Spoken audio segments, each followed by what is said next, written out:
அன்பு ஆன்மீக தமிழ் அன்பர்களே, நண்பர்களே, உங்கள் அனைவருக்கும் தமிழ் யூடியூப் சேனலின் இனிய தமிழ் வணக்கம்.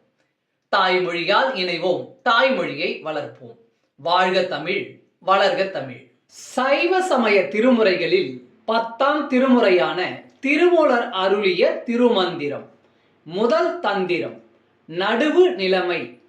பாடல் 322. நடுவு நிலையில் நின்று சிவன் ஆவோம். நடுவு நின்றார் சிலர் ஞானிகள் ஆவார். நடுவு நின்றார் சிலர் தேவரும் ஆவார். நடுவு நின்றார் சிலர் நம்பனும் ஆவார். நடுவு நின்றாரோடு நானும் நின்றேனே. நடுவு நின்றார் சிலர் ஞானிகள் ஆவார்.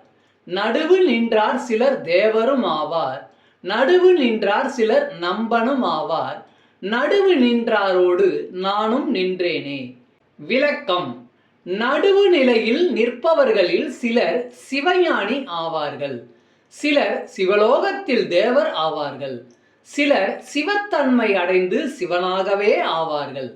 அப்படிப்பட்ட நடுவு நிலையில் நிற்கும் அடியார்களில் ஒருவனாக நானும் நடுவு நிலையில் நின்றேனே என்கிறார் திருமூலர். நம சிவாய. திருச்சிற்றம்பலம்.